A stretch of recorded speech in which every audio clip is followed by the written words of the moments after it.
Listo. Nuevamente tengan ustedes un saludo cordial. Vamos a dar inicio a la clase el día de hoy, eh, martes 5 de julio, ¿ve? Entrando ya a lo que va a ser la novena semana. Y bueno, solo nos quedan 2 semanas más para poder concluir este ciclo A 2023, ¿no? Por ese lado, un poco para recordarnos lo que hemos hecho en la clase anterior, en donde habíamos visto la peruanidad y la educación, eh, vamos a recordarnos, ¿no? A ver, tres preguntas puntuales. La primera, tenemos muchos motivos para sentirnos orgullosos de ser peruanos. Dentro de ello, muchos tubérculos. ¿Cuáles son esos tubérculos que es motivo para sentirnos orgullosos de este país? A ver, ¿cuáles son esos tubérculos que son motivo para sentirnos? La papa es uno. ¿Solo la papa? La maca. La maca, el Maca, oyuco. ¿qué más? El oyuco, la racacha, el yacón, entre otros más. ¿No? Perfecto. Segunda pregunta. ¿Qué características tuvo la educación en la época colonial? ¿Qué características tuvo la educación? ¿O ¿Cuál fue la característica más importante de la educación en la época colonial, perdón? A ver,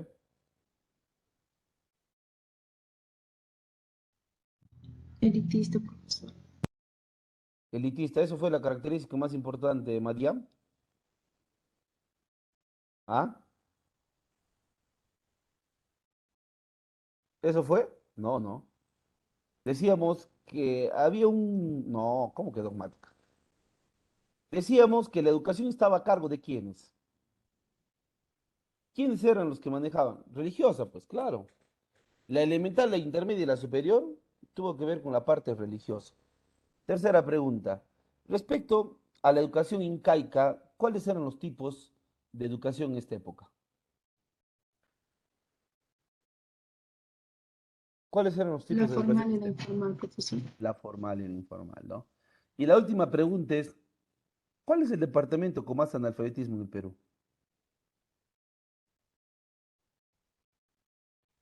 ¿Cuál es el departamento con más analfabetismo en el Perú? Bonito, profesor. ¿Cuál? ¿Cajamarca? Huánuco, ¿cómo que Cajamarca? Dije, bueno, profesor. Huánuco, Huánuco, Huánuco. No le escuché, hablen fuerte, no les estoy escuchando, ¿ya? Entonces, Huánuco, ¿no? El departamento que tiene, lamentablemente, mayor tasa de analfabetismo en los últimos años.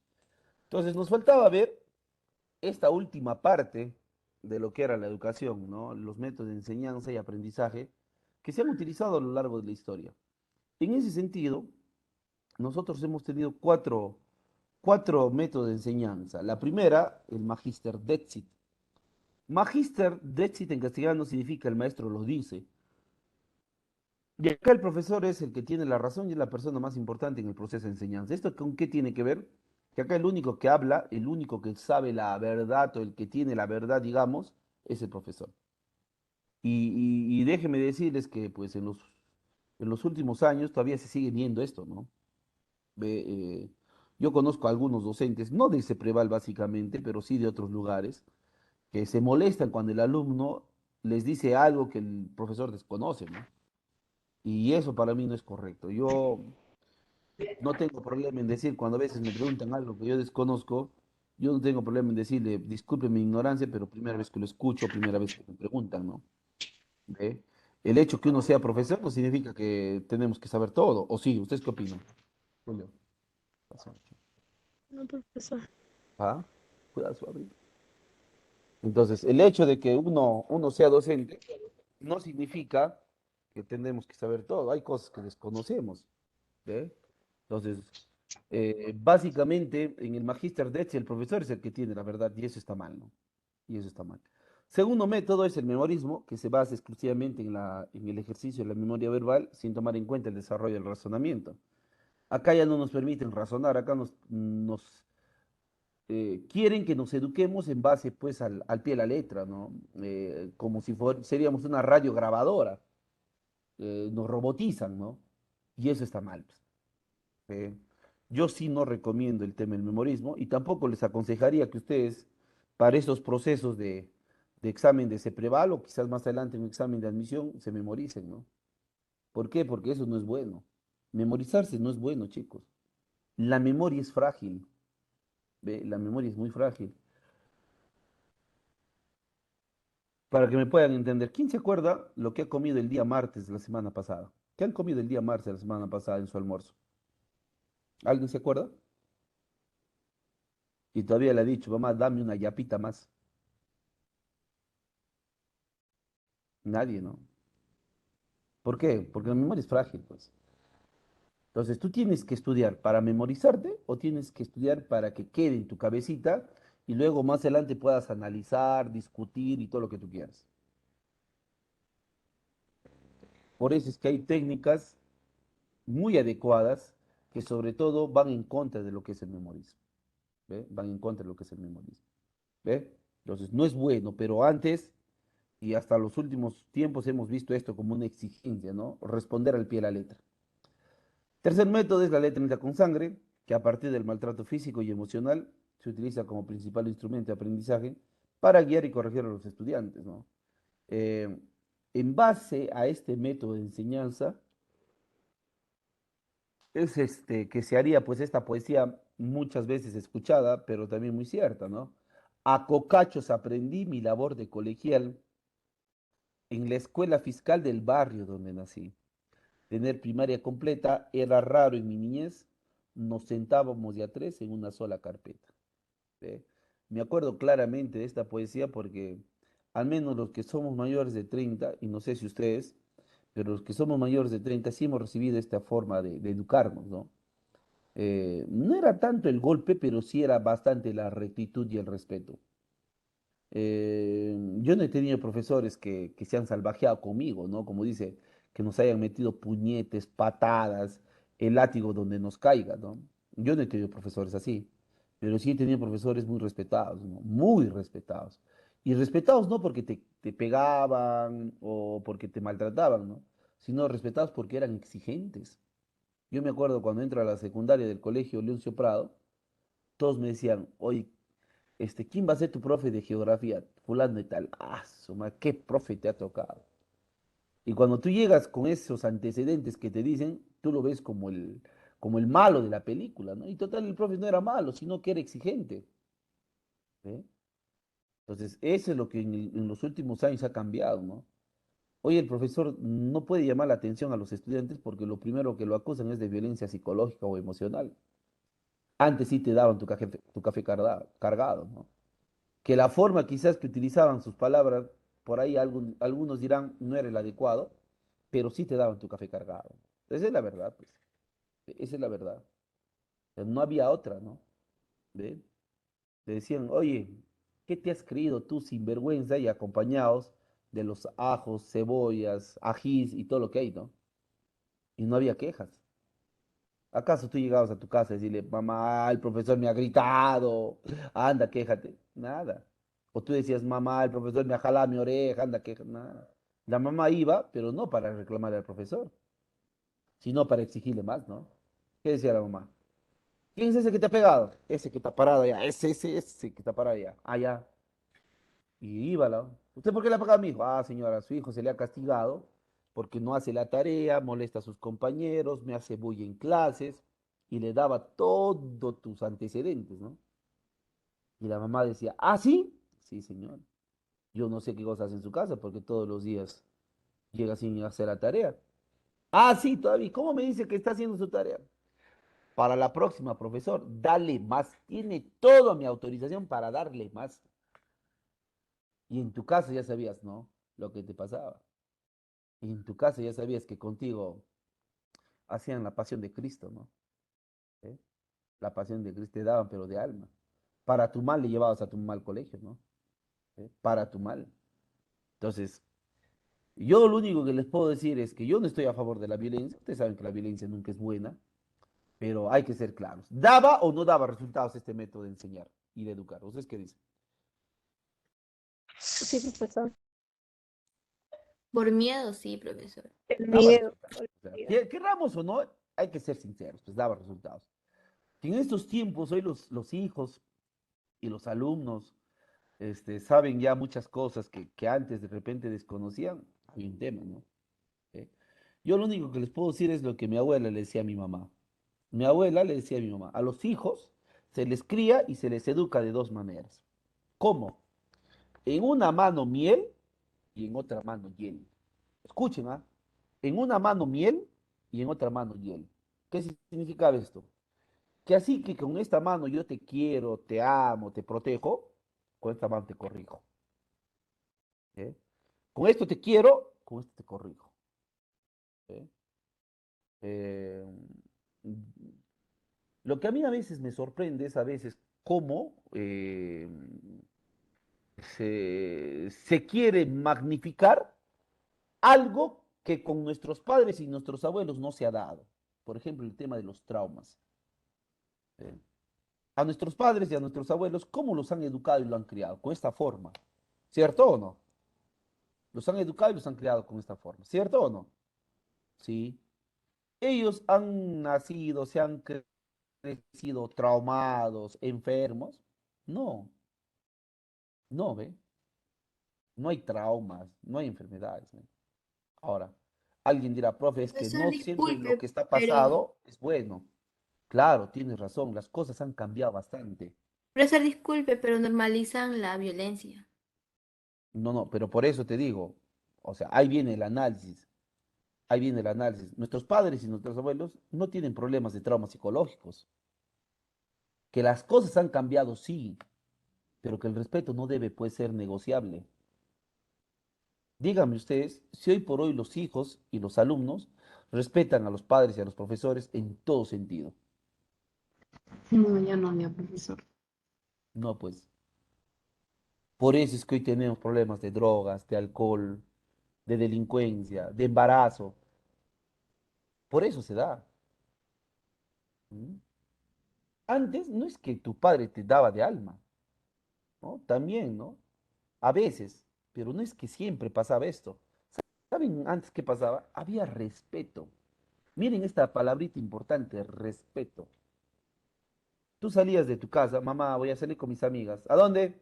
Un ratito voy a ir al parque o de repente voy a ir a comprar o no sé. Ya, una hora. Pero mamá, una hora. Listo. Tú no estabas en esa hora, no es que llegabas a tu casa a las 2 horas y te daban de alma, ¿no? Te daban tu café cargado y todo lo que tú quieras, pero no había un próximo permiso. ¿Por qué? Porque no has respetado la hora, pues. ¿Eh? ¿Te das cuenta o no te das cuenta? Entonces, ahí viene el gran detalle. ¿Eh? Ahí viene el gran detalle. Eh, Había mucho respeto. Hoy se ha perdido. Y discúlpenme, de repente lo que les voy a decir, no lo tomen a mal. Espero que no lo tomen a mal. De verdad es lo que yo quiero, lo que yo quiero que ocurra. Pero hay un texto que justamente habla sobre este tema de la educación de antes con la educación de ahora. Y el texto es un artículo en sí, que tuve la oportunidad de leerlo, titula lo siguiente, vuelvo a repetir las disculpas si es que se lo toman a mal, pero titula ¿Cuándo se jodió el Perú? No sé si ustedes han escuchado sobre este artículo. Y el autor habla que el Perú le pasa esto cuando los padres y los profesores perdieron autoridad sobre sus hijos y sobre los alumnos. Ahí cambia el Perú, porque cuando ocurre esto, empieza a haber consumo de alcohol, de drogas, delincuencia y todo lo que hoy sabemos y vivimos como sociedad. ¿Ve? Entonces, miren este método. ¿Ve? Y no lo hablo solo para el tema educativo, sino lo hablo por un tema familiar. ¿Ve? Había mucho respeto, mucha presión. ¿Ve? Tú aprendías por las buenas o aprendías por las malas, pero la cosa que terminabas aprendiendo. Por último está el constructivismo, que es donde el estudiante se convierte en el principal autor, se les entrega herramientas que le permitan construir procedimientos para resolver una situación problemática.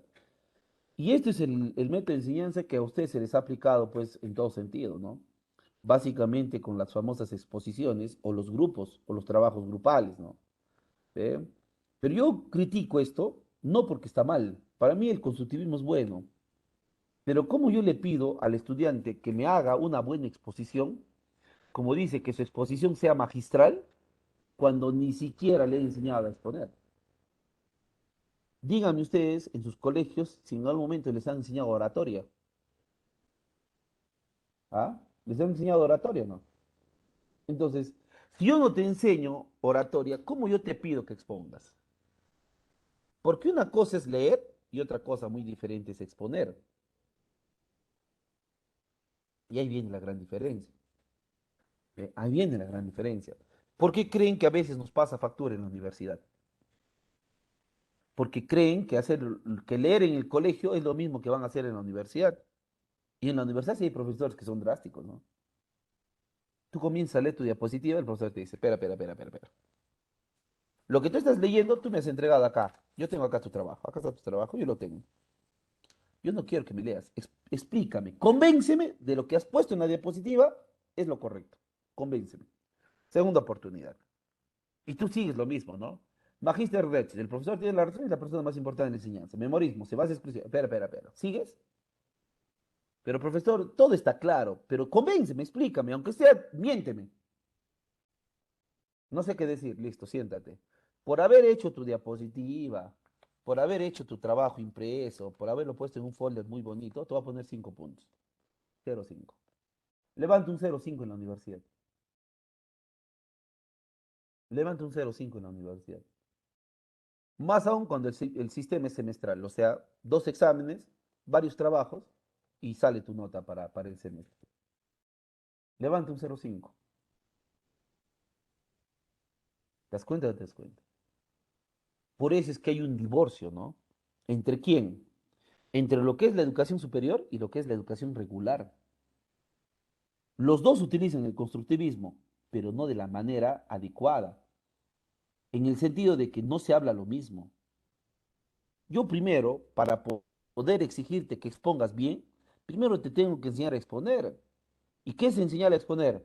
Por ejemplo, moverse en el espacio, en el aula, utilizar los medios educativos. Tú puedes hacer una exposición con pizarra, no necesariamente con diapositivas. Hay gente que utiliza bien los plumones, ¿eh? Hacen sus mapas conceptuales, sus cuadros sinópticos, eso es una exposición. Hay gente que de repente solo utiliza una diapositiva. Yo con una diapositiva, ¿podría hacer mi clase o no? ¿Ustedes qué dicen? Con una sola diapositiva, ¿podría hacer mi clase de la hora y 40 que dura? ¿Sí o no? Sí, sí lo puedo hacer. Sí le puedo sacar el jugo. Hay gente que necesita 50 diapositivas para 2 horas y no es tanto así. Por eso uno tiene que leer. Yo te doy un consejo para que no tengas problemas a la hora de exponer. Lee, nada más. Lee bastante. Profe, yo estoy en el área uno. En el área uno, cuando yo trabaje, ¿qué cosa vas a poner? Cuando te toque ser director de un centro de salud, ¿cómo vas a manejar al personal de ese centro? ¿Qué vas a hablar? Buenos días, vayan a trabajar, chao. Y la motivación y las ganas de poder trabajar en un espacio, básicamente, que tenga que ver con salud. Es igual que los ingenieros me decían, ¿no? Profe, pero nosotros no exponemos. Yo he estado trabajando en una obra X hace un par de meses atrás, como especialista social, y me invitaron a ver la charla de los ingenieros. Y ahí me doy cuenta que todos tienen que saber hablar, todos tienen que saber expresarse. Y ahí viene la exposición, pues. Muchos crean, ah, no, mi carrera no tiene nada que ver. Los de, por ejemplo, de ciencias administrativas, que en algunos casos trabajan en las entidades financieras. ¿Cómo tú atiendes al cliente? ¿Ya qué es venir? ¿Qué cosa quieres? Ah, vienes a hacer pago, ¿ya qué cosa, qué vas a pagar? ¿Así te tratan? ¿Así es el trato cordial? No, no. Buenas tardes, señor. ¿En qué le podemos ayudar? ¿Qué trámite ha venido a hacer? Ah, venía a hacer un depósito. Muy bien. Su DNI, por favor. Todo es cordial, ¿no? Por eso es que uno tiene que saber expresarse. A partir de eso, tú recién vas a poder tener una buena exposición. Pero lee, ¿no? Si tú no lees, tienes muchas cosas por decir, pero no sabes cómo hacerlo. Y ahí viene el gran problema. Entonces, con esto hemos terminado todo lo referente a la educación. Y ahora vamos a ver un nuevo tema, un tema importante, el Estado peruano. No sé si hubiera alguna pregunta para pasar al siguiente tema. ¿Ha quedado claro? ¿Ah? Sí, profesor. Muy bien. Entonces ahora vamos a hablar sobre lo que es el Estado. Y para hablar del Estado, primero hay que ver de dónde viene esta palabrita. Entonces, el término Estado proviene de la palabra latina status, que en castellano significa orden. ¿Ve? Esa es la etimología del término Estado. ¿Quién justamente utilizaría el término Estado por primera vez en el mundo? El filósofo y político italiano don Nicolás Maquiavelo. Él sería el primero en utilizar el término Estado. Ahora, ¿cuál es la definición del Estado peruano según la Constitución Política? Es la siguiente, que nosotros somos la nación jurídica y políticamente organizada. ¿Por qué somos una nación? Porque tenemos al pueblo de por medio, jurídica, porque nos basamos a leyes, y política, porque hay una relación entre gobernantes y gobernados. En ese sentido, en ese sentido, es muy importante entender, ¿ve? Es muy importante entender que el Estado peruano se regula y se reglamenta por leyes. Ahora, en el artículo 43 están las características del Estado peruano. Voy a leer ya. Dice, la República del Perú es democrática, social, independiente y soberana. El Estado es uno e indivisible. Y su gobierno es unitario, representativo y descentralizado. Y se organiza bajo el principio de separación de poderes. Eso está en la Constitución Política. Profe, esta es tu Constitución ya. Bueno, este es un libro que tiene 2 tomos de la Constitución comentada. ¿Ve? Acá está el artículo 43. Los voy a mostrar. No sé si se nota. ¿Ve? Ahí dice artículo 43. ¿Ve? A ver, ahí está. Ahora sí. Aquí en esta parte. Entonces, en ese sentido, tenemos que entender por qué somos una república. ¿Ya? ¿Por qué somos una república? Nosotros somos una república porque el poder, escuchen bien, ¿ah? Porque el poder otorga el pueblo a una persona en un proceso electoral. Profe, ¿hay países que no hacen eso? Hay países que no otorgan el poder, hay países que el poder se hereda. Y acá tenemos a las monarquías. ¿Ve? Entonces, ya sabemos por qué somos una república. Segundo, somos una república democrática. ¿Por qué somos una república democrática? Porque el poder emana del pueblo. ¿Qué significa esto? Que así como el pueblo da poder, también lo puede quitar. Y eso, ¿dónde está escrito? En la Constitución Política. Si ustedes quieren ver un poco más sobre lo que es el poder emana del pueblo, perdón, fácilmente nos iríamos a leer el artículo 45. ¿Ve? ¿Qué dice el artículo 45? El poder del Estado emana del pueblo. Quienes lo ejercen lo hacen con las limitaciones y las responsabilidades que la Constitución y la ley lo establecen. Escuchen bien esta parte, ¿ah? Ninguna persona, organización, Fuerza Armada, Policía Nacional o sector de la población puede arrogarse el ejercicio de ese poder. Hacerlo constituye rebelión y sedición. ¿Qué te está diciendo? Que nadie que el pueblo no haya reconocido puede autoproclamarse tener el poder del pueblo. Nadie. Por eso es que yo les hago una pregunta acá. ¿Los golpes de Estado son reconocidos constitucionalmente o inconstitucionalmente?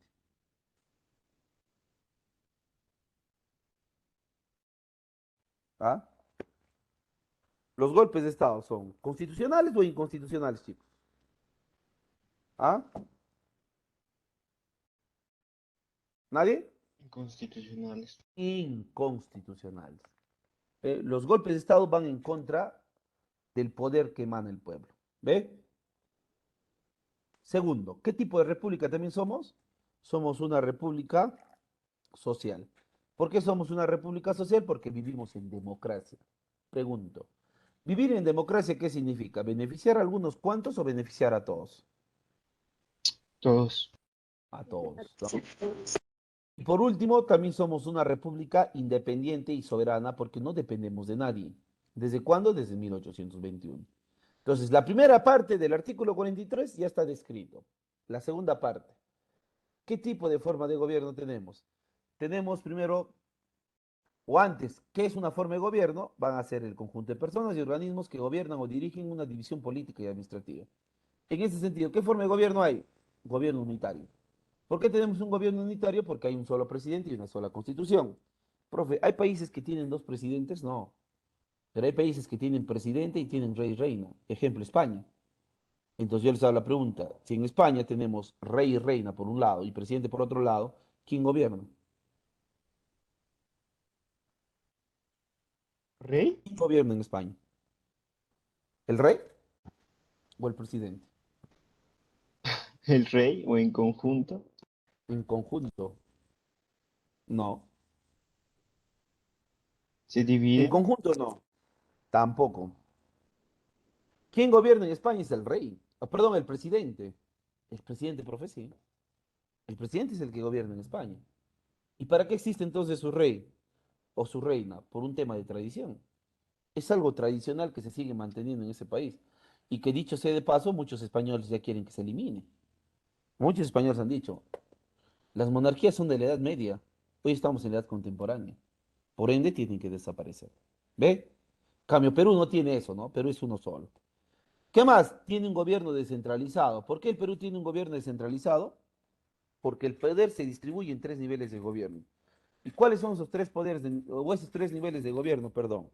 Tenemos por un lado el gobierno nacional, por otro lado los gobiernos regionales y por último los gobiernos locales. Por último, en cuanto a la forma de gobierno, nosotros también tenemos un gobierno representativo. ¿Y por qué tenemos un gobierno representativo? Porque el pueblo va a elegir a sus representantes. ¿Cada cuánto tiempo? Cada cierta cantidad de años. Cada 5 años vamos a elegir a nuestro presidente, a nuestros congresistas y a nuestros parlamentarios andinos. Y cada 4 años vamos a elegir a gobernador, vicegobernador, consejeros regionales, alcaldes y regidores. Esos son nuestros representantes. Por último, el Perú se organiza bajo el principio de separación de poderes. Y acá tenemos los tres poderes del Estado, ¿no? Por un lado el poder legislativo, por otro lado el poder ejecutivo y por último el poder judicial. Entonces, esto es en cuanto al artículo 43. En cuanto a los elementos que tiene el Estado peruano. El Estado peruano tiene 4 elementos. Primero está el territorio, que vendría a ser el espacio geográfico donde el Estado va a ejercer autoridad. Según el artículo 54 de la Constitución, ¿ve? Según el artículo 54, que acá lo tengo, un ratito por favor.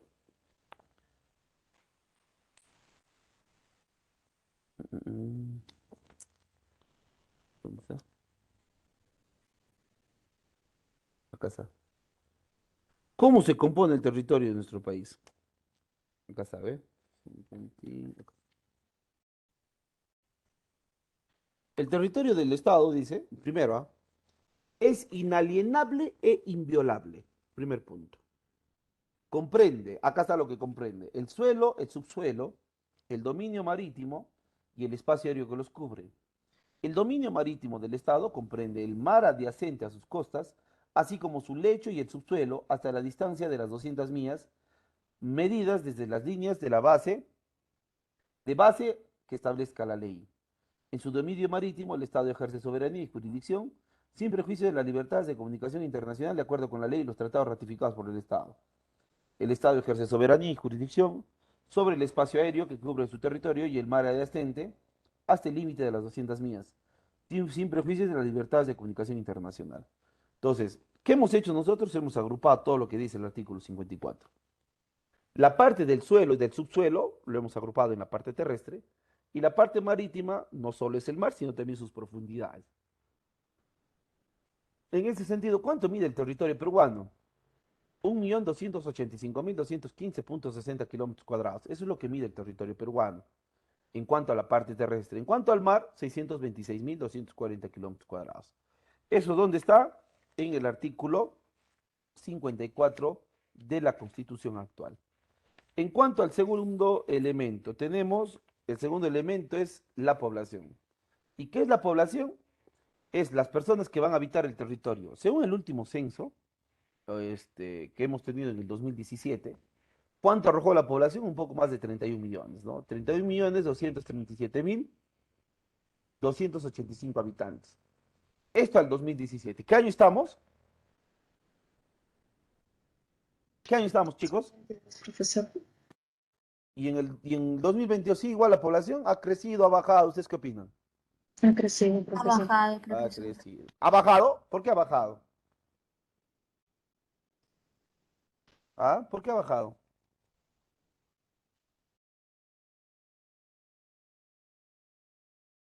¿Nadie? ¿Por la pandemia? Profesor, disculpe. Ha crecido, profesor. ¿Ha crecido o ha bajado? Pese a pandemia. ¿Ustedes qué dicen? ¿Ah? La población pese a pandemia ha subido. Nosotros no hemos bajado. Ha seguido creciendo. ¿Ve? Inclusive, en pandemia ha habido más nacimientos que normalmente ocurre en nuestro país. Que sí, claro, sobre todo en el 2021. Porque en el 2020, las disposiciones del gobierno fue mandar a la población a sus casas, ¿cierto? Nos mandó a nuestras casas, ¿no? ¿Y qué pasó con las parejas? Al estar más contacto directo varias horas, entonces procreaban hijos, ¿no? Que no han nacido en el 2020, pero sí en el 2021. ¿Eh? Por eso es que hoy la población al 2022 estamos pasando los 33 millones de habitantes, ¿no? Nosotros ya hemos pasado los 33 millones de habitantes. Ahora, ¿qué nos dice el artículo 52? El artículo 52 nos dice, ¿a quién se le va a considerar peruano? Leo ya y luego voy a preguntar. Dice, son peruanos por nacimiento los nacidos acá, en el territorio, también los nacidos en el exterior de padre o madre peruano, inscrito en el registro correspondiente conforme a ley. Son asimismo peruanos los que adquieren la nacionalidad por naturalización o por opción, siempre que tengan la residencia en el Perú. ¿Ve? Esto es en cuanto al artículo 52. ¿Ve? Este es en cuanto al artículo 52. Ahora, pregunto, para ser presidente de la República, en cuanto a la nacionalidad, ¿qué características se debería cumplir o qué requisitos se debería cumplir para ser presidente del Perú?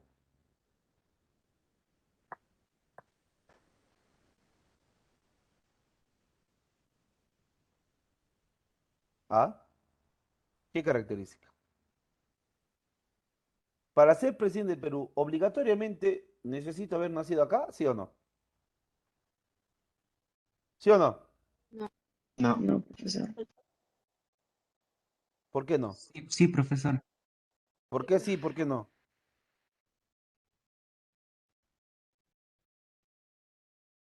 ¿Sí o no?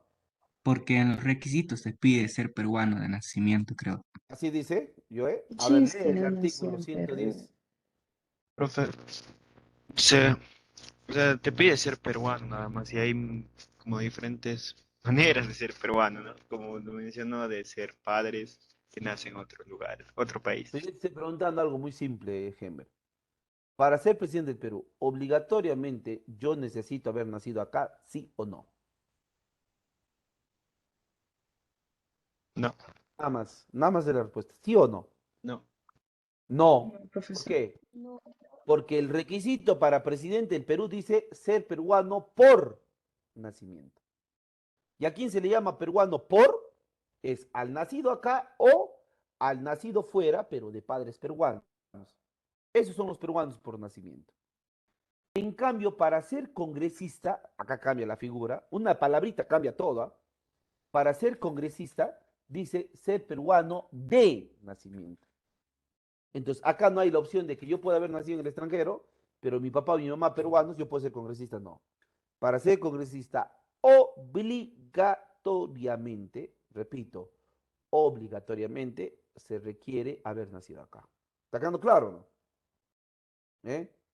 Ahora, te voy a dar un ejemplo más claro, más detallado. Ustedes han visto al candidato George Forsyth, ¿sí o no? ¿Saben quién es George Forsyth, no? Sí, ¿Ah? profesor. Ya. ¿Él es nacido en el Perú o no? ¿Él es nacido en el Perú, sí o no? No. Venezuela, No. creo.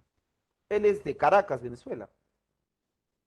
Profe, ¿y estaba postulando para presidente? Sí, porque cumplía el requisito. Ya les he dicho, el requisito para presidente es ser peruano por nacimiento.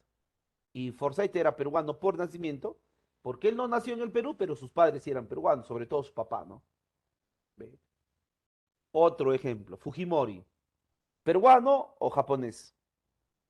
Japonés, obviamente, No, profe. profe. Japonés. ¿Seguros? Según ¿Y Google. por qué creen que es japonés Fujimori?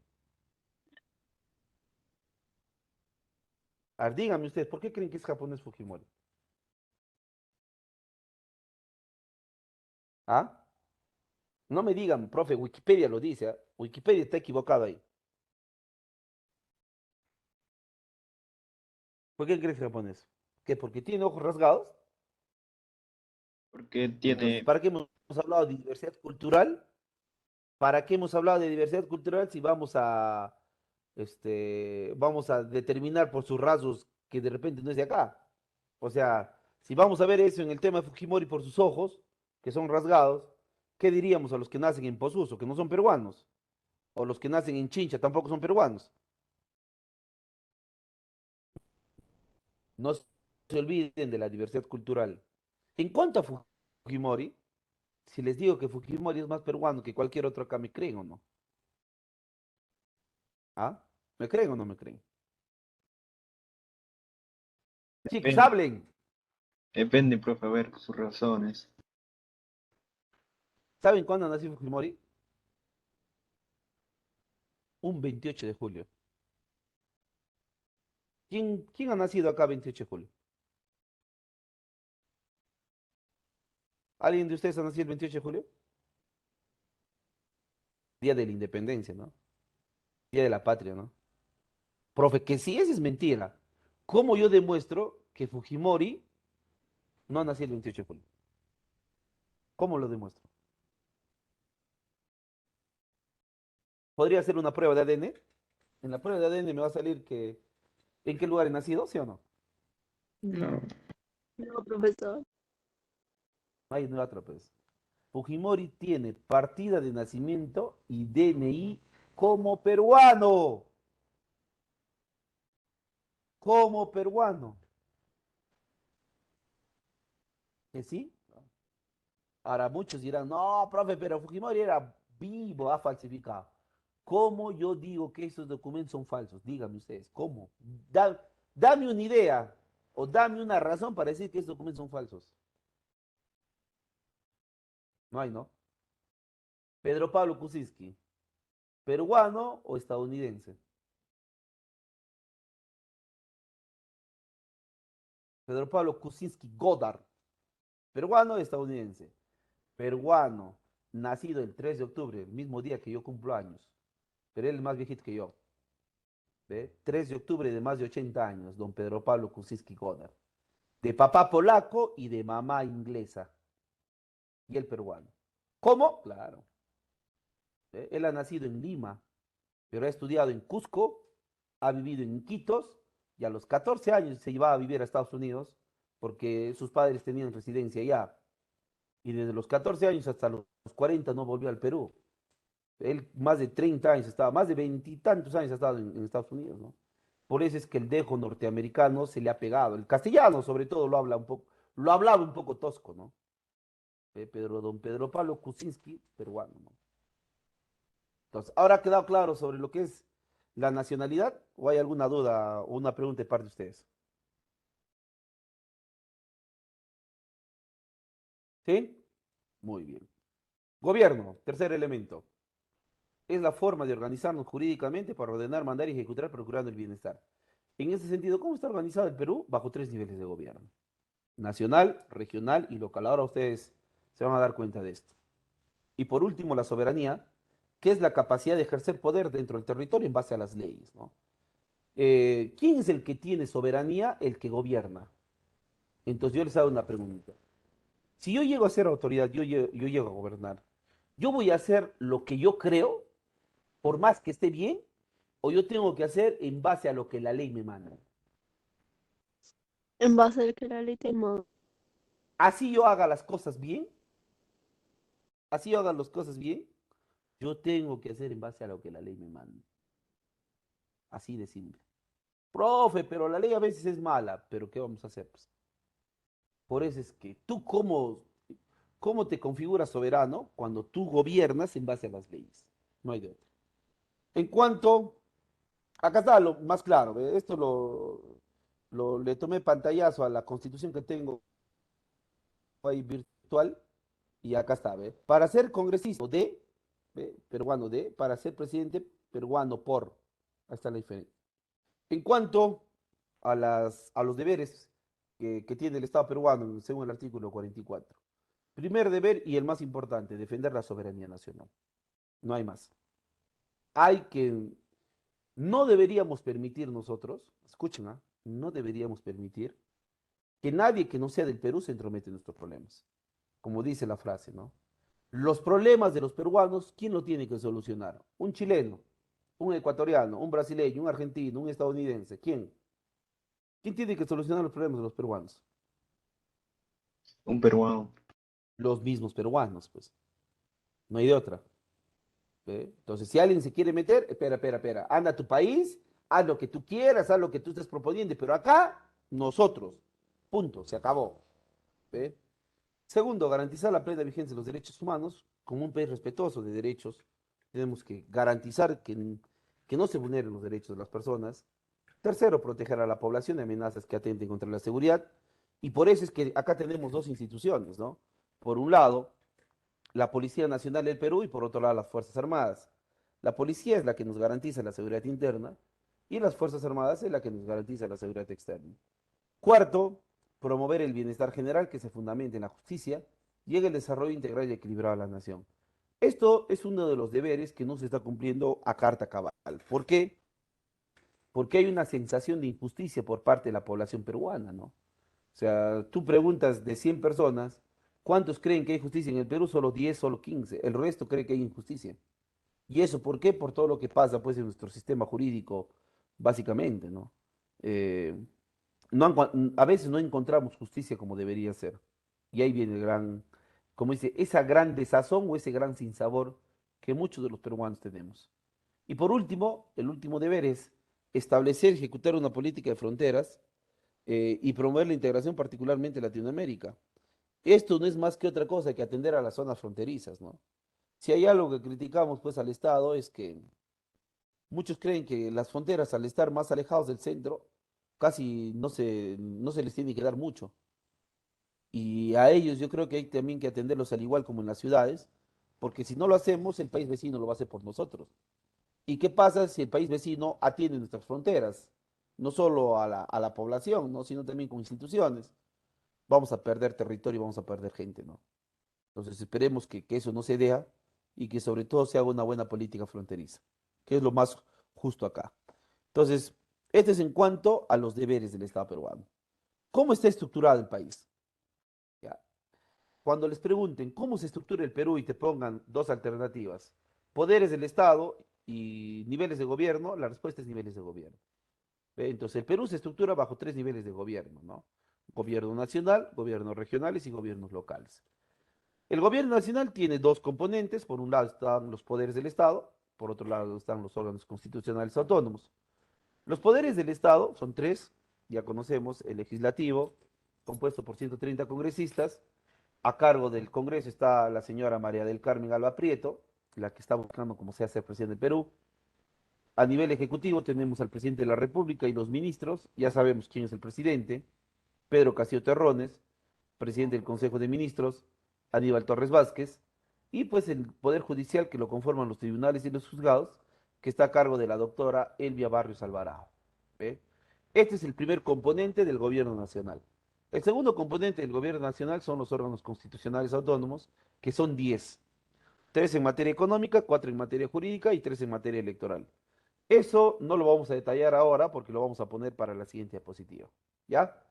¿Cuál es el siguiente nivel de gobierno? Los gobiernos regionales, que tienen su ley, ¿no? La ley orgánica de gobiernos regionales, que es la número 27.867. ¿Cuántos gobiernos regionales tiene el Perú? 25. Profe, ¿cómo que 25 si solo hay 24 departamentos? Es que la provincia constitucional del Callao, ¿tiene o no tiene su gobierno regional? ¿Ah? Sí, Tiene, ¿eh? Tiene su gobierno regional, ¿ve? Profe, Callao es medio raro, ¿no? Porque tiene gobierno regional y también tiene su municipalidad, ¿ve? Y también tiene su municipalidad. ¿Ve? Ahora, ¿cómo está estructurado? ¿Cómo están estructurados los 25 gobiernos regionales? Todos van a tener primero su gobernación. ¿Quién está a cargo de la gobernación? El gobernador regional. En el 2000, hasta antes del 2016, ¿sí? ¿Cómo vuelvo muy rápido? Entonces, hasta antes del 2016 no se llamaba gobernador regional, sino se utilizaba la terminología de presidente regional. Ya no se llama presidente regional, ahora se le llama como gobernador regional. ¿Cuánta es la edad mínima para ser gobernador regional? 25 años.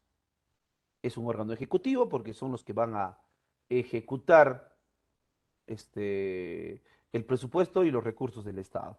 ¿Ve? Entonces, esto es en cuanto a la gobernación. Segundo, tenemos el Consejo Regional, que lo conforman los consejeros regionales, y que según la Constitución Política, artículo 191, a ver, vamos a cerciorarnos de esto.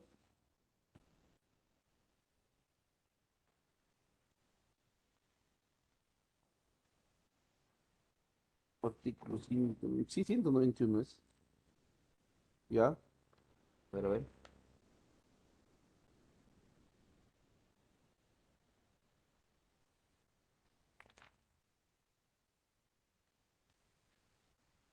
Acá, ya. Según el artículo 191, 1, 2, el tercer párrafo, escuchen, ¿ah? El tercer párrafo dice que el Consejo Regional tendrá un mínimo de 7 y un máximo de 25 representantes por cada provincia. ¿Ve? Dice acá. Mínimo 7, máximo 25. Huánuco, ¿cuántos consejeros regionales tiene, profe? 19 o 21, uno de los dos es. No sé si es 19 o 21 consejos regionales. ¿Qué tipo de órgano es el Consejo Regional? Es un órgano normativo y fiscalizador. Por último, tenemos dentro del gobierno regional el Consejo de Coordinación Regional, que es un órgano que lo conforman los alcaldes provinciales y la sociedad civil y que se le conoce como un órgano de coordinación. Entonces, ese es en cuanto al segundo nivel de gobierno. Y el último nivel de gobierno que tenemos son los gobiernos locales, o también llamados municipalidades, que también tienen su ley, ¿no? La ley orgánica 27.972. ¿Quién lo conforma? La alcaldía, que está a cargo del alcalde, y edad mínima para ser alcalde es 18 años, y es un órgano ejecutivo también. Por último, también lo conforma el Consejo Municipal, que está conformado por los regidores, y esto sí va a depender, ¿no? Va a depender si es distrital, va a depender si es provincial, va a depender de la cantidad de población, etcétera, etcétera, etcétera. Entonces, eso sí, les doy un dato, que siempre el número de regidores, siempre el número de regidores es un número impar. ¿Ve? Tengo, por ejemplo, entendido que para un distrito de Huánuco están eligiendo a un alcalde y 5 regidores. ¿Ve? Un alcalde y 5 regidores. Para otro distrito están eligiendo un alcalde, 9 regidores, y si no me fallan los datos, para Huánuco vamos a elegir a un alcalde y 13 regidores. 13 regidores va a tener. ¿Ve? Entonces, normalmente es números impares, ¿para qué? Para que no haya empates, ¿no? ¿Ve? Para que no haya empates. ¿Qué tipo de órgano es el Consejo Municipal? Es un órgano normativo y fiscalizador. ¿Ve? Y fiscalizador. Entonces, esta es la estructura del Estado peruano, chicos. Esta es la estructura del Estado peruano. Y esto es autoría mía. Esto ustedes no lo van a encontrar en otro lugar, porque este es el resumen de la estructura del organigrama de nuestro país. ¿Ve? Del organigrama de nuestro país. Entonces, con esto estamos viendo la estructura. ¿Y qué nos falta de esta estructura? Los órganos constitucionales autónomos. ¿Ya? Esta partecita de acá, acá lo hemos detallado. ¿Ve? Entonces, ¿cuántos órganos constitucionales tenemos? 10 hemos dicho. En materia económica 3, jurídica 4 y electoral 3 también. Entonces, en materia económica, primero tenemos a la Contraloría General de la República. ¿Ve? A la Contraloría General de la República. ¿Qué hace la Contraloría? Se encarga de supervisar la ejecución del presupuesto del Estado. ¿Qué significa esto? Que la plata de todos nosotros se gaste correctamente. Y que si eso no se está dando, la Contraloría tendría que avisar, ¿no? La Contraloría tendría que denunciar a los que están ejecutando mal el presupuesto del Estado. No vayan a pensar que la Contraloría solo va a investigar pues, las municipalidades o los gobiernos regionales, ¿no? No. Todo lo que es Estado. policía, SUNAT, comisaría, Ministerio de Educación, Dirección de Educación, programas sociales, todo hace la Contraloría. Y justamente a la hora de ver esto es donde va a encontrar eh, problemas de mala ejecución del presupuesto. ¿Ve? Problemas de mala ejecución del presupuesto. Esperemos que la Contraloría siga haciendo un buen trabajo para que de esta manera se pueda pues, combatir algo que hace mucho tiempo se pide, ¿no? Lo que es la corrupción. ¿Correcto? Entonces, eso es en cuanto a la Contraloría. Antes que me olvide, ¿cómo se llama al Contralor? Oh, perdón, ¿cómo se llama el jefe de la Contraloría? Esa es la respuesta ya. ¿Cómo se llama el jefe de la Contraloría? Valor. Contralor, pero les cambio la pregunta. ¿Y quién es el actual Contralor?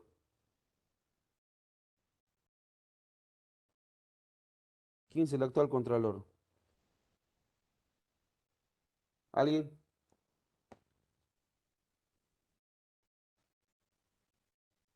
¿Nadie? Daniel. ¿Saben quién es el actual Contralor o no? Según Google dice acá Sí. Nelson o Nelson Shack. Nelson Schack. Ya, pero ¿en qué página de Google has visto? ¿En la misma Contraloría? Porque si me dices Wikipedia, ya les he dicho, no vale, ¿ah? No me digan Wikipedia. Sí, en la misma página. Ah, ahora sí, muy bien. Esa es una fuente oficial, ¿no? Claro, si tú entras a la misma página y te dices ese nombre, es fuente oficial. Pues. Perfecto. ¿Por cuánto tiempo es elegido el Contralor? Es 7 años. ¿Quién lo elige? La Comisión Permanente del Congreso. ¿Ya? Entonces estarán apuntando, miren cuántos datos les he dado. ¿Cuántos datos les he dado? Segundo, tenemos al Banco Central de Reserva, que se encarga de la política y de la estabilidad monetaria, como también de la emisión de los billetes y las monedas. Pregunto, ¿qué pasa si hay mucho dinero en el mercado? ¿Está bien o no? ¿Qué pasa si ustedes tienen mucho dinero o sus padres tienen mucho dinero en sus bolsillos? ¿Estaría bien o estaría mal? ¿Ah? Mal, ¿no? ¿Por qué? Porque si tú tienes mucho dinero, vas a comprar, como dice, en cantidad, y al comprar en cantidad, pues vas a generar un problema de escasez que a la larga va a generar inflación. ¿Eh? Va a generar inflación. Profe, ¿qué pasa si hay poco dinero? ¿Qué pasa si no tengo mucho dinero en el bolsillo? Lo contrario, ¿no? Va a haber la deflación. ¿Ve? Va a haber la deflación. Entonces, no puede haber ni mucho ni poco dinero. Mucho ni poco dinero. Debe haber en promedio. Eh, el Banco Central de Reserva está conformado por un directorio de 5 personas, y que el que preside es el que está considerado como el mejor banquero de Latinoamérica, ¿no? Y, profe, ¿quién es el mejor banquero de Latinoamérica peruano?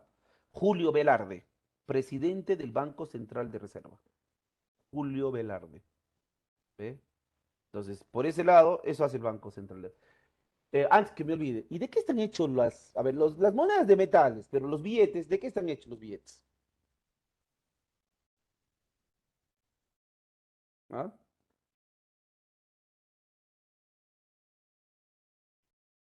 ¿De qué están hechos los billetes? ¿Nadie? Pero todos los días agarran De plata algodón, ustedes. profesor. De Papel, algodón. O sea, eso te puedes poner entonces. De profe, papel. papel. Ah, de papel. Ajá. A ver, agarra papel, imprime tu billete y utiliza 10 veces. De tela. Allá, de tela. Alguien ha dado una pista, pero falta mejorar eso. Los billetes están hechos de fibra de Fibra de algodón. algodón. Fibra de algodón. ¿Ve? ¿Y qué tipo de billetes tenemos? So, Ah, sol es billete. Ay, ay, ay. no, no, no, no. Me emocioné. Y otro. Ya. ¿Qué tipo es billete? El 10, 20, 20, 50, 50, 50, 100 y 100 y 200 soles. 200. Nada más. De 200 soles, ¿a quién tiene de personaje? Santa Rosa de Lima. La Santa Ah, Rosa. sí te acuerdas, ¿no? Ah, sabes, porque vale más, ¿sí o no? Por razón sabes, ¿no? ¿Quién está en el billete de 20 soles?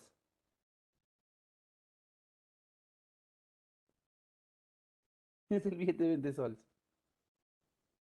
Un viejito. ¿Quién es ese viejito? Pero como no vale mucho, no sabes, ¿no? Raúl Porras Barnechea, ¿no? Raúl Porras Barnechea. Listo. En cuanto a la superintendencia de bancas, seguros y AFPs, supervisa el sistema financiero y detecta el lavado de activos. ¿Qué es el sistema financiero?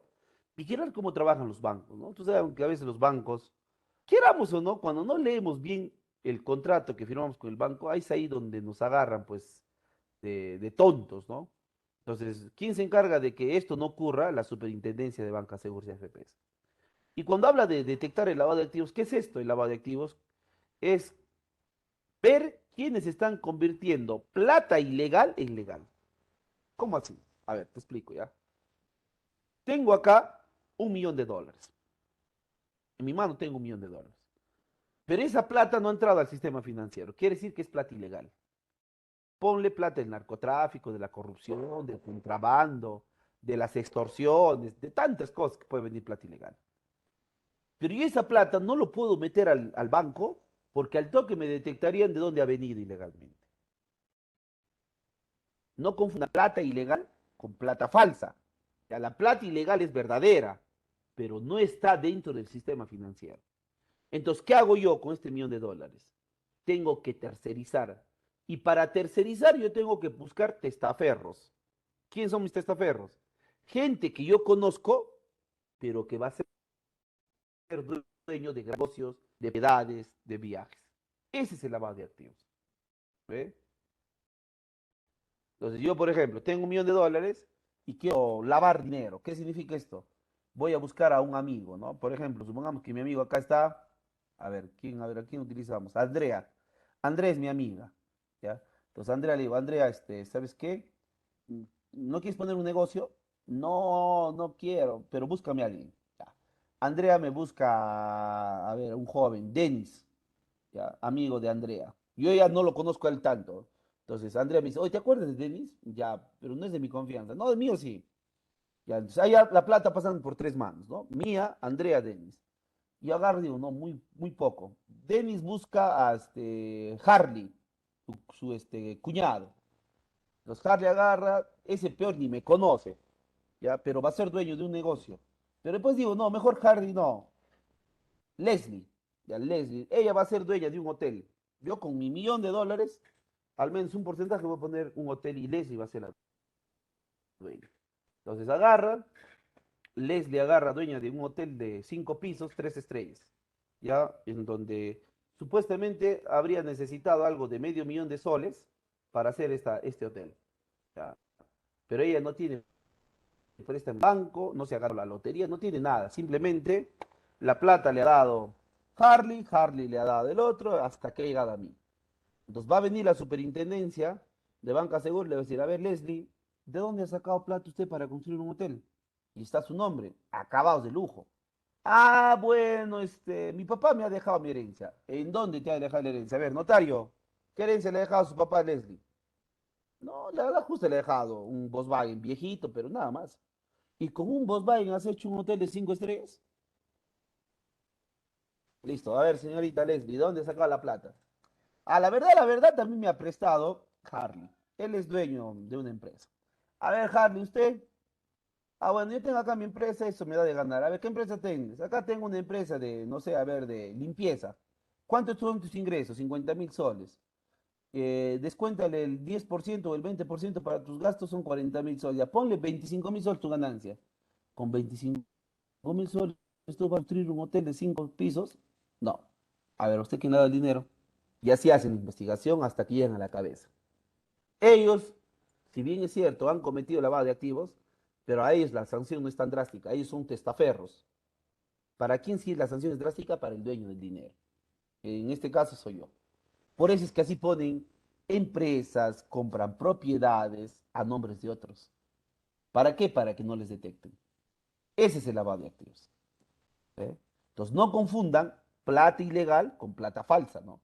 La plata ilegal es verdadera, pero va en base a un producto ilegal, ¿no? En base a un trabajo ilegal, digamos, y a un trabajo ilegal. ¿Ve? Entonces, ¿quién está a cargo de la superintendencia? Si la memoria no me falla, está la señora Socorro Heisen. Ahí está. Ella es la actual superintendenta. Socorro Heisen. ¿Ve? Entonces, a nivel de materia económica, estos son los órganos constitucionales autónomos. A nivel jurídico tenemos 4. Está la Junta Nacional de Justicia, que se encarga de designar y evaluar a los jueces y fiscales. Ahora, en reemplazo de quién está la Junta Nacional de Justicia, del Consejo Nacional de la Magistratura. Ya no está desde el 2018 esta entidad y en su reemplazo entró la Junta Nacional de Justicia, que está compuesto por 7 miembros y que ahora ya no son elegidos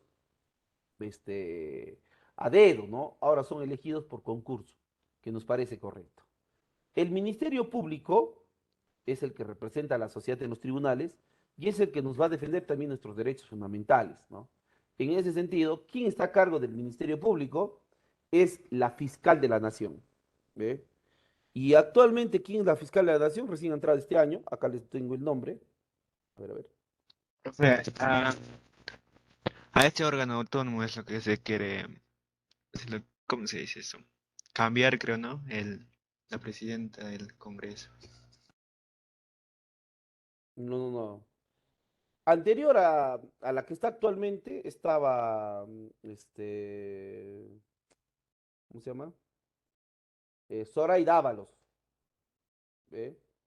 Ahora ya está en su reemplazo, desde marzo, si no me equivoco, ¿ve?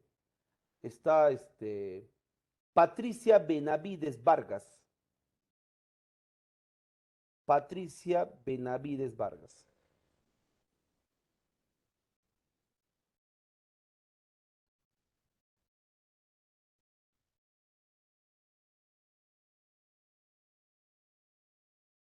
Apunten, ¿ah? La actual fiscal de la Nación.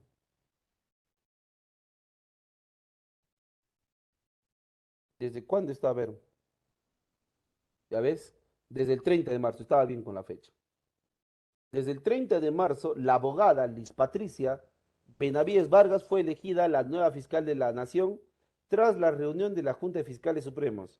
De esta manera, sucede primero a Pablo Sánchez, que ha estado anteriormente en reemplazo a Zoraida Ábalos. Claro. La anterior fiscal de la Nación era Zoraida Ábalos, pero como ella había cumplido su mandato, dejó su cargo y por un par de días estuvo encargado Pablo Sánchez. Y en reemplazo de Pablo Sánchez, que estuvo encargado por días, ahora está Liz Patricia Benavides Vargas, la actual fiscal de la Nación, la que le está investigando pues a el presidente de la República, ¿no? A Pedro Castillo. ¿Qué más tenemos? La Defensoría del Pueblo, que se encarga de defender y proteger los derechos fundamentales y constitucionales de la persona y la comunidad, y que ahorita están en proceso de selección, ¿no? Ya el anterior defensor del pueblo, el señor Silva, ha cumplido su periodo y ahorita está una encargada, ¿ve? Una encargada. Entonces, ayer, lunes, han presentado, los partidos políticos del Congreso han presentado tres candidatos para ocupar el cargo de la Defensoría del Pueblo. Y de esos 3, el Congreso va a tener que elegir a uno. Entonces, ahorita están en proceso de elegir al nuevo defensor del pueblo. Mientras tanto, la Defensoría tiene a una encargada, ¿no? Mientras tanto, tiene una encargada. ¿Qué más tenemos? Al Tribunal Constitucional, que se encarga del control de la constitucionalidad de las leyes, que no es más pues que interpretar la Constitución, ¿no? Por eso es que el Tribunal Constitucional tiene esta función importante, la interpretación de la Constitución. ¿Por cuántos miembros está conformado el Tribunal Constitucional? Por 7 miembros. Y el actual presidente del Tribunal Constitucional, de ese sí me acuerdo porque ha salido a hablar sobre el tema de la vacancia, es el señor Augusto Ferrero Costa. Apunten, ¿ah? Actual presidente del Tribunal Constitucional es el señor Augusto Ferrero Costa. ¿Ve? Por último, tenemos a nivel electoral al Jurado Nacional de Elecciones, que ya lo hemos visto, que se encarga de supervisar la legalidad de los procesos electorales, ¿no? ¿Y por cuántos miembros está conformado el Jurado Nacional de Elecciones? Por 5. Y el actual presidente del Jurado Nacional de Elecciones es el señor Jorge Luis Salas Arenas, presidente del Jurado Nacional de Elecciones. La OMPE se encarga de organizar y ejecutar el proceso electoral y está a cargo el señor Piero Corbeto Salinas. Por último, la RENIEC, que se encarga de emitir el DNI y actualizar el padrón electoral, tiene como jefa a la señora Carmen Koechlin. ¿Ve? Entonces, esas son las autoridades de los órganos constitucionales autónomos. No me acuerdo de todos, ¿ve? No me acuerdo de todos, por ejemplo, de la Junta Nacional de Justicia no me estoy recordando ahorita, pero de la gran parte sí, ¿ve? De la gran parte sí. Nosotros deberíamos saber estas autoridades, jóvenes, de verdad que sí. Profe, ¿qué gano sabiendo? Es que son las que toman decisiones, a veces para que nos beneficien, como también a veces para que nos perjudiquen. ¿Ve? Por eso es importante saber estas autoridades. Más allá para el examen, Melanie, es un tema de conocimiento. O sea, si tú no sabes quiénes son los que te dirigen o te gobiernan, entonces, ¿en dónde estamos? ¿Ve? No tanto preguntan para el examen, pero sí los cargos. Por ejemplo, en algún momento preguntaron quién está a cargo del Ministerio Público. ¿Quién está a cargo del Ministerio Público? Y te daban como alternativa el presidente del Congreso, el presidente del Poder Judicial, el Contralor de la República, el superintendente y ¡pum! La alternativa es el fiscal de la Nación. ¿Cuál es la respuesta del Ministerio Público? ¿Quién está a cargo?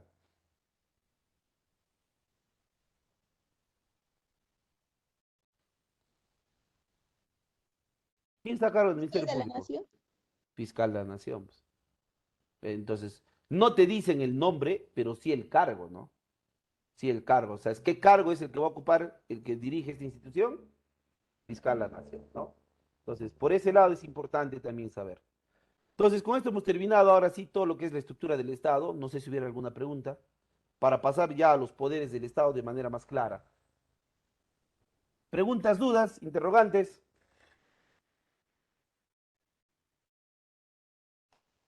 ¿Está quedando claro?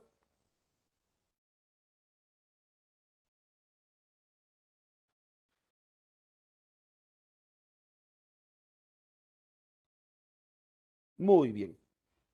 Primer poder del Estado. El primer poder que aparece en la Constitución. El poder legislativo. Vamos a renegar ahorita. Les voy a malograr su almuerzo un poquito. Me van a disculpar, ¿ya? Entonces, el poder legislativo o Congreso es un órgano del gobierno central que representa por excelencia a la nación. Miren esta palabrita, ¿no? Representa por excelencia a la nación. Es la representación nacional.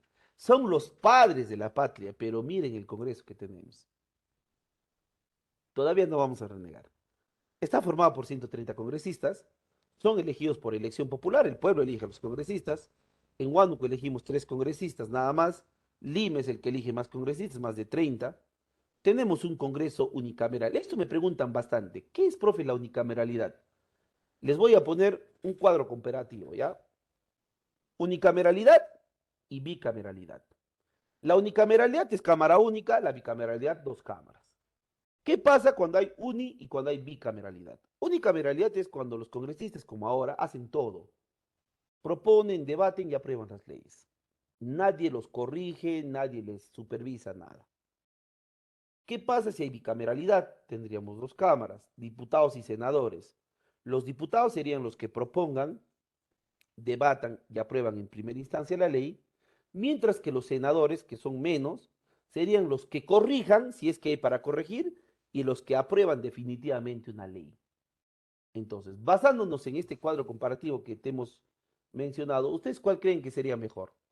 ¿La unicameralidad o la bicameralidad? La bicameralidad. Desde todo punto de vista, ¿no? Desde todo punto de vista. Pero con la actual constitución dejamos de ser bicameral y pasamos a ser unicameral. ¿Qué se necesita para ser congresista? Peruano de nacimiento, tener más de 25 años y derecho a sufragio. Nada más, profe, nada más. ¿Seguro, seguro? Segurísimo. Una vez que tú cumplas estos 3 requisitos, te inscribes al Jurado Nacional de Elecciones y ahí vas a tener que rellenar tu hoja de vida, ¿no? Tus datos, dónde has estudiado, tu papá, tu mamá, si tienes hijos, empresas, todo. Ahora, si te dicen, solo cumple estos 3 requisitos, ¿por qué mienten? ¿Acaso te dice haber estudiado un doctorado, una maestría, un PhD? ¿Te dice? ¿Dice o no dice como requisitos eso? Sí, No. Y si no dice, ¿por qué mienten? Y luego cuando les detectan y ya están en el poder, no persecución política. Es esta palabrita que a cada rato hablan los que cuando les investigan y saben que han cometido errores, la palabrita para excusarse es, como yo soy opositor al gobierno, me están persiguiendo políticamente. Tira de caraduras, ¿no? Miren, acá vamos a renegar. La función del congresista es a tiempo completo, lo cual significa que está prohibido desempeñar cargo, profesión o oficio durante horas de funcionamiento del Congreso. Es incompatible con cualquier otra función pública excepto la del ministro. Cuando dice que es a tiempo completo, es porque ellos tienen horario de ingreso, pero no tienen horario de salida. Ellos tienen que estar en el Congreso sentados, discutiendo y viendo las normas a favor del pueblo. ¿Pero a qué van? A pelearse, a dormirse, a ambicionar poder. Pero ¿saben dónde está lo que más incomodidad genera, perdón? La plata que ganan. ¿Saben cuánto es el salario de un congresista en el Perú? ¿Saben cuánto es el salario de un congresista en el Perú, chicos? 15.000. 15.000. 15.600 soles. ¿Y saben cuántas veces ganan al año 15.600 soles? 14. ¿Por qué? Sí. No sé, pero sí sé, profe. Ganan 14 veces al año 15.600 soles, porque ahora en julio doble y en diciembre doble. ¿Por qué, profe? Porque estos sinvergüenzas, siendo trabajadores del Estado, se han sujetado al régimen privado. Mientras que a un profesor de colegio para julio y para diciembre le dan su aguinaldo, 300 soles, 200 soles, a estos zánganos han hecho la ley para adecuarse a la 728, al régimen laboral 728, lo cual implica doble sueldo en julio y en diciembre. Y cuando es doble sueldo ya no es aguinaldo, pues, se llama gratificación. Profe, ¿lo han hecho? Sí. Pero ahí no queda todo. No queda todo, profe. Tú en el Perú dejas de ser congresista, o sea, cumples tus 5 años de congresista y te vas supuestamente a tu casa, vas a seguir ganando del Estado. ¿Qué? Vas a seguir ganando el Estado hasta el día que tú te mueras. ¿Por qué? Porque los congresistas, una vez que terminan su mandato, tienen, entre comillas, derecho a recibir una pensión vitalicia de 5.000 soles mensuales. ¿Y nosotros qué recibimos a cambio? Díganme. Yo me quedaría callado la boca, no renegaría, siempre y cuando ellos harían buenas leyes. Harían leyes que valgan la pena, que sirvan al pueblo. Pero anda, mira lo que discuten en el Congreso.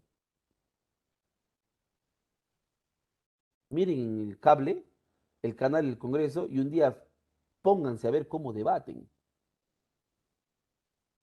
Es una vergüenza. Y no lo digo porque no saben ni hablar, sino porque son vulgares, chabacanos, groseros. No se respetan ni entre ellos. Un día he visto un debate de una congresista, la que tanto sale en la tele, Patricia Chirinos, cuando le gritaba al congresista Bermejo, que él sabrá cómo responde, al fin y al cabo yo no soy su defensor de él, pero ¿cómo le va a decir en pleno debate? Cierra la boca, cierra tu boca sucia, terruco, le dijo así. Y son los representantes del pueblo, imagínense. Y es que no te cuento otras historias de los gobiernos pasados, ¿ah? Si tú te cuentas las otras historias, peor te decepcionas. Había una vez, te cuento ya, el congresista Mulder. ¿Ustedes han escuchado el congresista Mauricio Mulder o no? Del APRA, un peladito que tiene bigote. ¿Ah? ¿Se acuerdan de ese congresista o no? Ya. Él era defensor de Alan García al 1000%. Si te digo al 100 es poco, al 1000% era defensor de Alan García. Entonces, en el gobierno de Humala, ustedes saben que la que gobernaba era Nadine. ¿Ya? Esa es la verdad. O sea, acá no podemos desconocer también. Entonces, como ella gobernaba, los otros partidos duramente criticaban y él era uno de sus acérrimos críticos, ¿no? Entonces, un día en un debate de una comisión del Congreso, estaba por un lado el APRA y por otro lado el Partido Nacionalista. Y justamente hablaban de Nadine. ¿Sí? Y Mauricio Mulder dice, no, esa señora acá ha venido a hacer lo que le da la gana. Se despacha, ¿no? Contra Nadine. A lo que un congresista del Partido Nacionalista le dice, ¿no? Tanto hablas de una mujer cuando no está presente, ¿por qué no agarras y te pones tu falda y te igualas a una mujer? Le dice, ¿no? El otro como defensor de Nadine. ¿Ya? Y a lo que Mauricio Mulder haga le dice, oye, ¿qué te has creído tú, oye, perrito faldero? Y una serie de cosas. Se empiezan a lanzar adjetivos, ¿no? La cosa es que el congresista del Partido Nacionalista le dice, a mí tú me puedes decir lo que quieras, pero estoy defendiendo a una mujer. En cambio, tú estás defendiendo al delincuente que hemos tenido de presidente. Un poco más y tú te conviertes en su mujer de Alan García. ¿Para qué le ha dicho eso? ¿Para qué le ha dicho que tú eres su mujer de Alan García? El otro que estaba más o menos acá y el otro a 5 metros al frente, se paró, botó la silla y le dijo, ven, dime en la cara, pues, y le mandó saludos a la mamá, ¿no? Le mandó, televisada, revisen el internet si ustedes no me creen. Televisado. Ven acá, dime en mi cara, pues, ¿qué te has creído tú? Dice, prepotencias, insultos, una vergüenza, ¿no? Una vergüenza. ¿Eh? ¿Qué se ha creído este de acá? Que me va a venirme a mí a decir. Y uno como peruano tiene vergüenza el Congreso. Este Congreso, si ustedes me dicen cuánto le pongo de 0 a 20 de nota, yo le pongo menos 10, ni siquiera 0, menos 10 le pongo. Me deben nota. Porque en un año, ¿qué cosas han hecho? Yo no vengo a defender a Castillo. Castillo está acusado. ¿Eh? Por último, Castillo ni me conoce a mí. Pero así como a Castillo le dicen que no ha hecho nada, que me digan qué han hecho en un año este Congreso. En un año, que justamente se cumple el 27 de julio, 23 días más o 24, 22 días más, ¿qué han hecho en este año? Que me digan algo que han hecho este Congreso.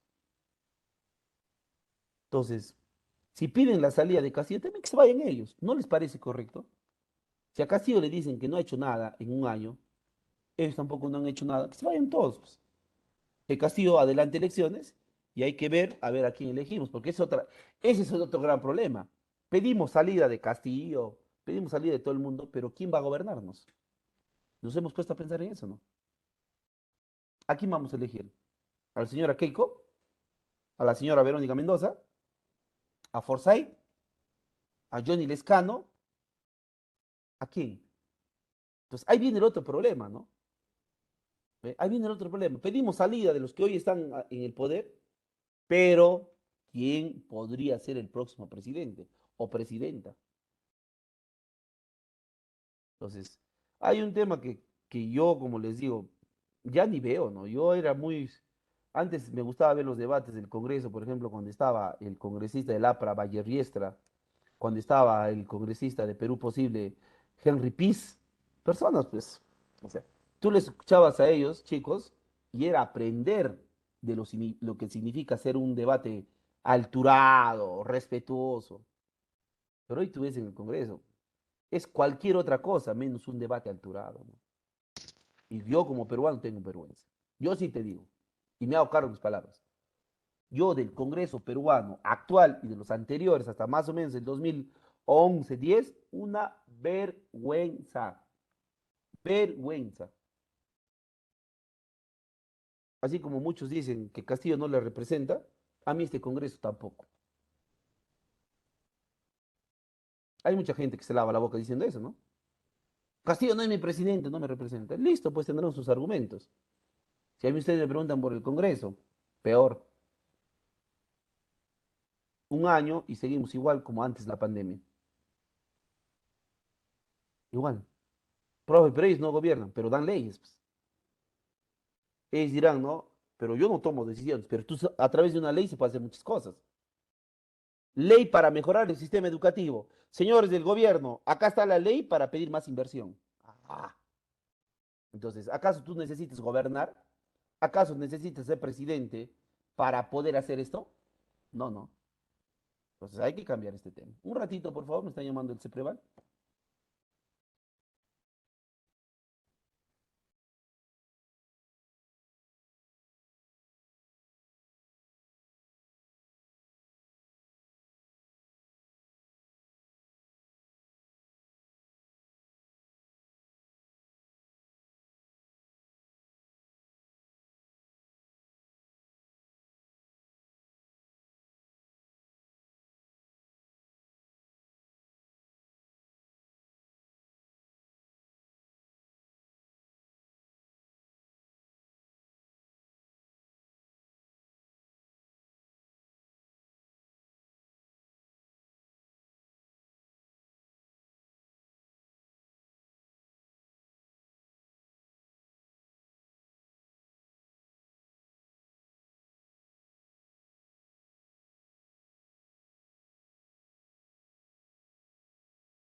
Entonces, eso es en cuanto al Congreso, ¿no?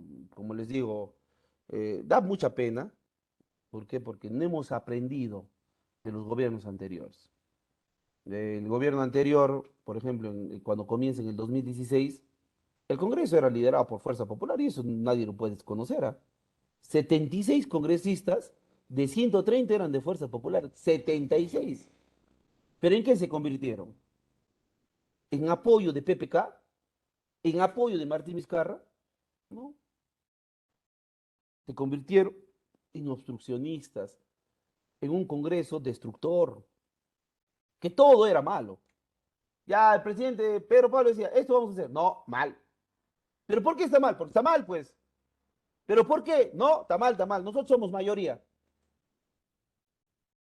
Luego redujo con cuando Kenji se va con sus Avengers. ¿Se acuerdan de Kenji y sus Avengers o no? ¿Eh? Pero seguían siendo mayoría. Y de pronto hacen que PPK renuncie, hacen que Vizcarra, no ponen, o sea, hacen que Vizcarra llegue al poder y Vizcarra les dio pues lo que menos ellos esperaban, ¿no? Cerró el Congreso. Y viene el Congreso del 2020, que fue peor, ¿no? Fue peor. Lo vacan a Vizcarra, entra Manuel Merino y termina siendo presidente Sagasti. Entra Castillo, que desde el primer momento sabía que iba a gobernar sin mayoría congresal, pues. Ahora, que él también ha conllevado a no hacer las cosas bien, sí, eso nadie lo discute. ¿Ve? Yo, como siempre he dicho, a mí cuando me preguntan en otros ámbitos y tenemos la oportunidad de analizar este tema político, analizamos la coyuntura, yo les digo simple, ¿saben cuál ha sido el error de Castillo? El grave error de Castillo ha sido dos cosas. Uno, no rodearse de gente capaz que le ayude a tomar buenas decisiones, y ahí están sus asesores.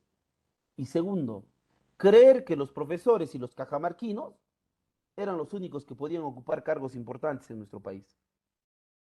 El secretario general que ahorita está fugado, el señor Pacheco, él es profesor. Y para tú ocupar ese cargo, no estoy menospreciando a los profesores, pero para ocupar el cargo de secretario general tú tienes que conocer leyes. Por lo tanto, por lo tanto, ¿de qué carrera él debería haber escogido para que lo apoye en el tema de la Secretaría General? ¿De qué cargo? ¿De qué especialidad? De Derecho. Derecho. Claro, Derecho, profesor. era simple, pero puso a un profesor. Ya sabemos cómo está terminando. ¿Ve? No pudo nombrar buenos ministros. ¿Y por qué? Porque miren, ve, o sea, acá no es ni siquiera es algo grave, ¿ah? O sea, acá, o sea, o es algo tedioso. Por ejemplo, si yo quiero nombrar, te voy a poner, yo soy presidente del Perú, ¿ya? Y quiero nombrar a Melanie como mi ministra de Mujer.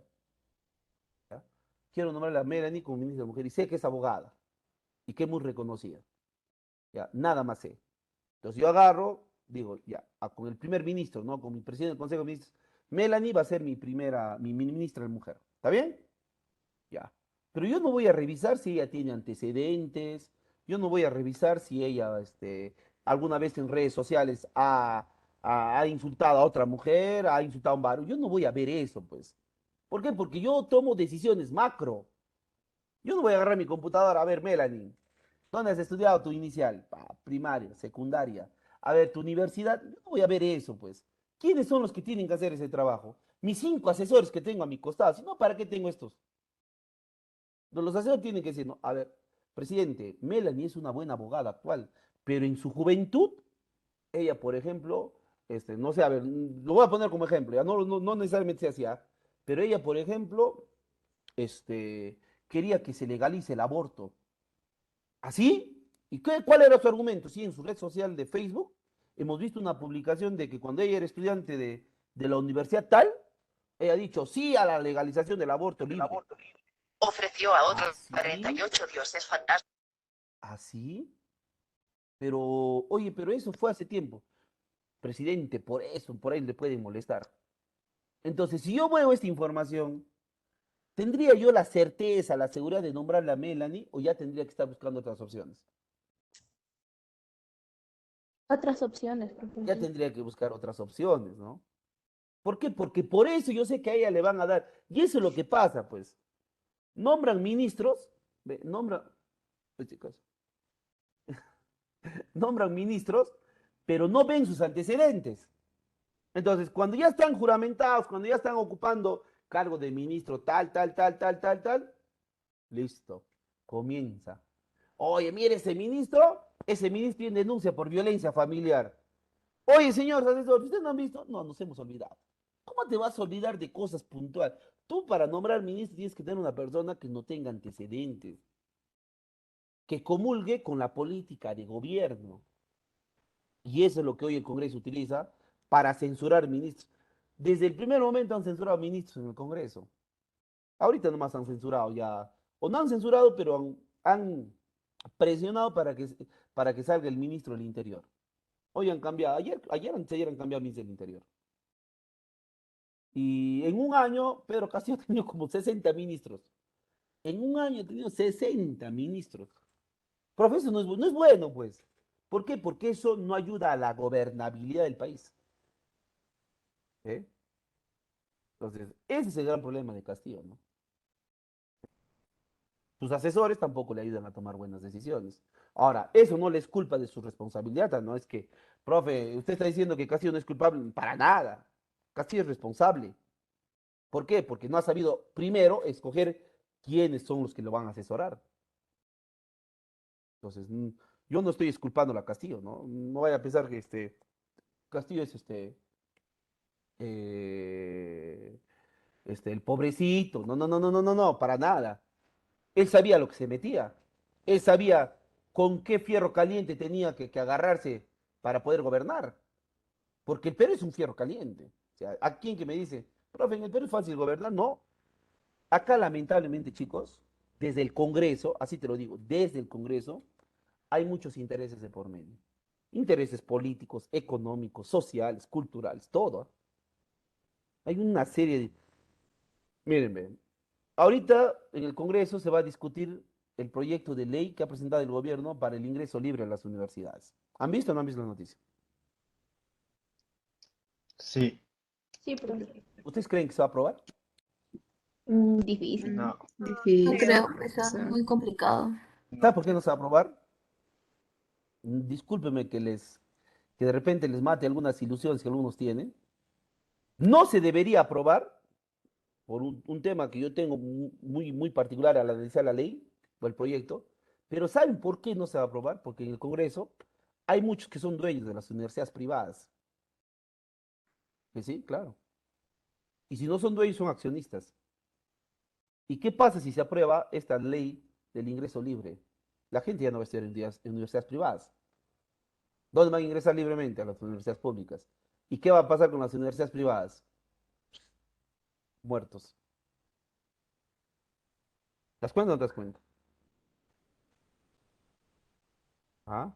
Ahora, no se debería dar porque las universidades no van a tener la capacidad de poder asumir a la cantidad de estudiantes que salen de los colegios, pues. Por eso es que antes de estar pensando en cuestiones populistas, el gobierno sobre todo, tiene que hacer una reforma educativa total. Tiene que ser yo no puedo mejorar mi cuarto piso, ponerle más concreto a mi cuarto piso si mi base está pues, a las justas con 3 ladrillitos. Yo antes de pensar en hacer una reforma educativa, en el nivel superior, primero tengo que hacer una reforma educativa a nivel inicial. ¿Por qué ustedes demoran en ingresar a la universidad? ¿Porque son malos estudiantes? ¿Porque son malos alumnos? No, porque el sistema educativo lamentablemente nos ha formado así. Mientras que acá tú a los 5 o 6 añitos estás arroz con leche, vamos al parque, grabatea cualquier cosa. En otros países a los 5 o 6 años ya saben leer, ya saben escribir. De mala manera, pero ya lo saben. Entonces, tú cuando terminas primaria, recién por ahí estás con algunos conocimientos. ¿Para cuántos y para muchos, cuántos de estos temas son nuevos? ¿Para cuántos? ¿Ah? ¿Para cuántos? ¿Cuánto te das cuenta? Entonces, eso pasa porque hay un divorcio entre el sistema educativo superior y el sistema educativo regular. Entonces, ¿cómo yo quiero cambiar acá si primero no tengo una buena base? Es algo simple, simple. ¿Acaso tú necesitas haber hecho un estudio grande para poder llegar a esta conclusión? No, pero hay gente que cree. Muchos me han levantado la mano, a ver, los escucho. Acá tengo, me ha levantado la mano, o ya lo han bajado, creo. A ver, ¿quién quería hablar? ¿Alguien está levantando la mano? ¿Nadie? Perfecto. En cuanto a las comisiones que tiene el Congreso tiene dos tipos de comisiones, la permanente y las ordinarias. La permanente es una comisión del mismo Congreso que lo integran los mismos congresistas y que funciona mientras que el Congreso no está reunido en pleno. Profe, ¿qué es pleno? Cuando hay debates. Cuando no hay debates, se reúne la comisión permanente. Son elegidos por el mismo Congreso y no debe exceder del 25% del total de congresistas. ¿Ve? ¿Qué atribuciones tiene la comisión permanente? 4 atribuciones, básicamente. Primero, designar al Contralor General de la República por un periodo de 7 años. Quien propone es el presidente de la República, quien lo designa la Comisión Permanente. Segundo, ratificar al presidente del Banco Central de Reserva y la Superintendencia, aprobar los créditos suplementarios y las transferencias económicas y ejercitar la delegación de facultades legislativas que el Congreso pueda otorgarlos. Eso es en cuanto a las atribuciones de la Comisión Permanente. En cuanto a las comisiones ordinarias, ¿de qué se encargan estas comisiones? Del estudio y del dictamen de los asuntos ordinarios de la agenda del Congreso, con prioridad en la función legislativa y de fiscalización. ¿Qué significa esto? Antes que una ley sea debatida, primero tiene que ser analizada por una de las comisiones correspondientes. Presenta una ley para poder mejorar los derechos de la mujer. La Comisión de la Mujer y Familia tendrá que revisar. Presenta un proyecto de ley para mejorar la educación. La Comisión de Educación tiene que revisar. Entonces, para cada tema hay una comisión. En total son 24 comisiones ordinarias que tiene el Congreso. ¿Qué atribuciones va a tener el Congreso según el artículo 102? La primera es la más importante, por eso resáltenlo así. Dar leyes y resoluciones legislativas, así como modificar, derogar las que ya existen. Velar por el respeto de la Constitución y las leyes y disponer lo conveniente para hacer efectiva la responsabilidad de los infractores. Aprobar los tratados de conformidad a la Constitución, aprobar el presupuesto y la cuenta general, autorizar los empréstitos. ¿Qué es un empréstito? Es un préstamo que el Perú se hace al extranjero. Quien autoriza es el Congreso, quien negocia es el presidente de la República.